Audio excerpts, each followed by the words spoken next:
नमस्ते. जय श्री कृष्ण. दंडवत प्रणाम सगळ्यांना. कसे आहात सगळे? मजेत ना? असायलाच पाहिजे.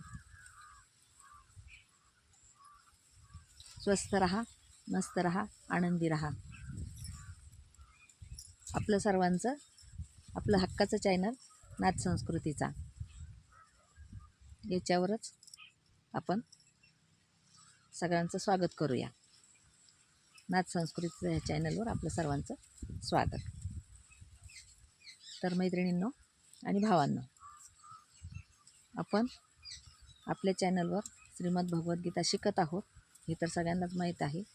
आणि भगवद्गीता शिकता शिकता आपण इतरही जे संस्कृतमधून आहेत श्लोक स्तोत्र, त्यांचा आपण शिकण्याचा प्रयत्न पण करत आहोत. तर असाच प्रयत्न आपला रामरक्षेचा आहे. आपण रामरक्षा पण शिकत आहोत. आपण मागच्या व्हिडिओमध्ये 8 आणि 9 हे 2 श्लोक बघितले आणि आज 10 आणि 11 हे 2 श्लोक आपण बघणार आहोत. नाही सॉरी, 9 आणि 10 बघितले आणि 11 आणि 12 आपण बघणार आहोत. तर आपण रामरक्षा सुरू करूया. तत्पूर्वी 1 मिनिट घेते मी तुमचा. आपण मागच्या व्हिडिओमध्ये खूप भरभरून प्रतिसाद दिला. रामरक्षेचाच व्हिडिओ होता, याच्या अगोदरचा पण खूप भरभरून प्रतिसाद दिला. भगवद्गीता आपली चालूच आहे, भगवद्गीता बंद होणार नाही आहे. कारण आपण आताशी 3ऱ्या अध्यायाकडे आपण गेलेलो आहोत. 3ऱ्या अध्यायाच्या शेवटाकडे आपण गेलेलो आहोत. आणखीन आपले 15 अध्याय भगवद्गीतेचे होणार आहेत यूट्यूबवर, त्याच्याबद्दल वाद नाही. पण आपण ते करत करत पुन्हा कोणाची काही कमेंट जर असली तर त्याचा पण विचार करतो आणि ते शिकत शिकत दुसरं पण आपण जे संस्कृतमधून आहे ते शिकण्याचा आपण प्रयत्न करत आहोत. आणि तुम्ही खूप खरंच भरभरून प्रतिसाद देत आहात. याच्या अगोदरच्या व्हिडिओमध्ये खूप भरून प्रतिसाद मिळाला आणि ज्यांनी पण त्या व्हिडिओमध्ये सबस्क्रायबर पण मिळालेत मला, त्याच्यामुळं ज्यांनी पण सबस्क्राईब केलं त्यांचे मी मनापासून धन्यवाद मानते. आणि असेच व्हिडिओ बघत राहा, सबस्क्राईब पण करत राहा. सांगायची गरज नाही, व्हिडिओ आवडले तर आपोआपच सबस्क्राईब करतात, त्याच्याबद्दल प्रश्न नाही. आणि व्हिडिओ बघत राहा आणि अशीच साथ आपल्या चॅनलला देत राहा. सुरू करूया आपण रामरक्षेचा 10वा श्लोक, 11वा श्लोक. सॉरी चुकतंय माझं, 11वा श्लोक. पाताल भूतल व्योम. पाताल भूतल व्योम. थोडीशी हवा आहे बाहेर, त्याच्यामुळे आवाज कमी येईल. मोबाईलचा आवाज फुल केलेला आहे, पण मग तरी आवाज कमी येऊ शकतो, तरी समजून घ्या.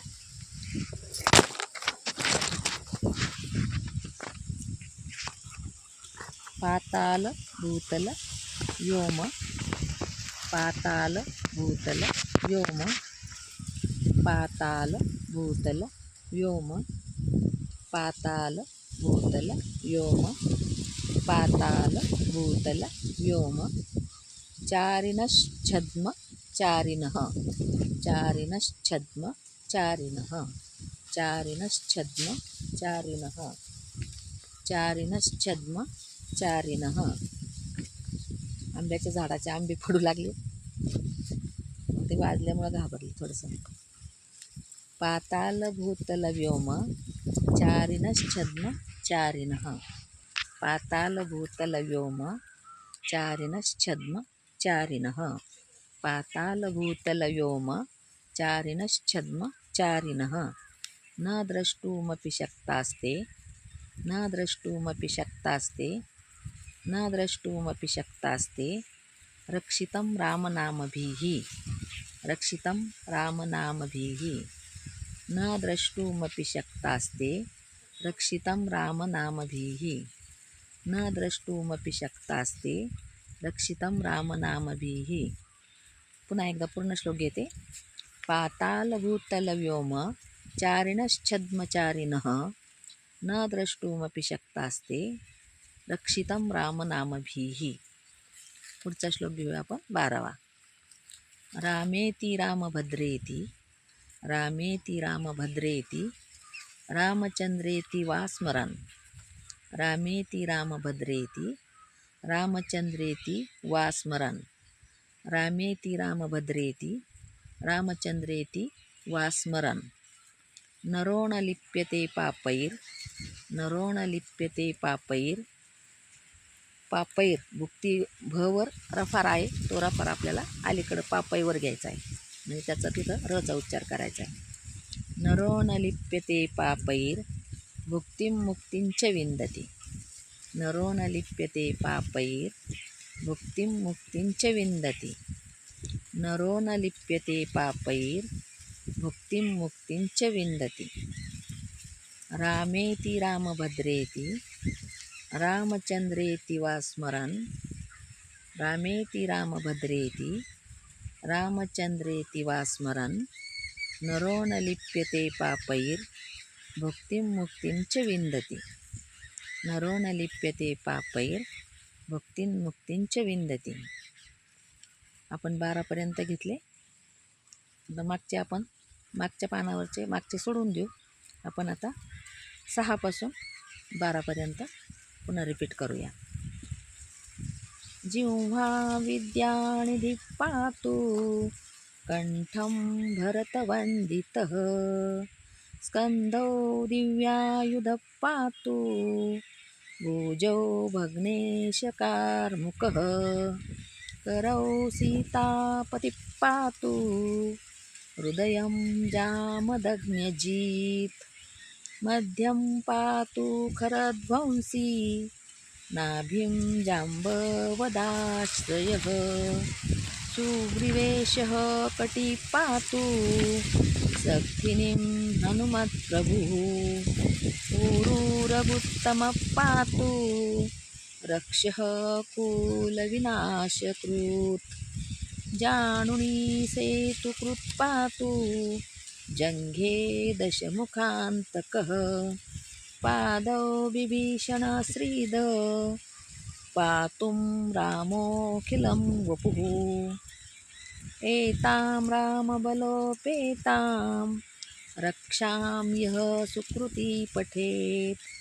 स चिरायुः सुखी पुत्री विजयी विनयी भवेत्. पातालभूतलव्योम चारिणश्छद्मचारिणः न द्रष्टुमपि शक्तास्ते रक्षितं रामनामभिः. रामेति रामचन्द्रेति रामेति रामभद्रेति रामचन्द्रेति वा स्मरन्. नरो न लिप्यते पापैर भुक्तिं मुक्तिंच विंदती. रामाचं नाव घेतल्यावर प्रभू श्रीरामांचं म्हणते मी, चुकलं माझ्याकडून पहिल्यांदा. प्रभू श्रीरामांचं नाव घेतल्यावर सगळ्या पापांपासून मुक्ती होते. आणि पापांपासून मुक्ती तर होतीच होते. आपण मागच्या व्हिडिओमध्ये बघितलं, पूर्ण आपल्या शरीरावरच ही रामरक्षा जी आहे ती आपल्या शरीरावरच रचलेली आहे, की माझ्या प्रत्येक शरीराच्या माझ्या प्रत्येक अवयवावर श्रीरामचंद्रांचं लक्ष असावं. प्रत्येक अवयव हा त्यांच्या नजरेत असावा. त्यांनी माझ्या प्रत्येक अवयवावर त्याला काही इजा होणार नाही, त्याला काही अपाय होणार नाही माझ्या अवयवाला, असं माझ्यावर श्रीरामांनी लक्ष ठेवावं. असं याच्यासाठीच ती रामरक्षा आहे. आपला व्हिडिओ आता इथंच थांबवूया. पुढच्या व्हिडिओमध्ये आणखीन बघू. व्हिडिओ आवडल्यास लाईक जरूर करा, शेअर करा आणि सबस्क्राईब तर करा. सबस्क्राईब करायला विसरू नका. धन्यवाद. जय श्रीकृष्ण.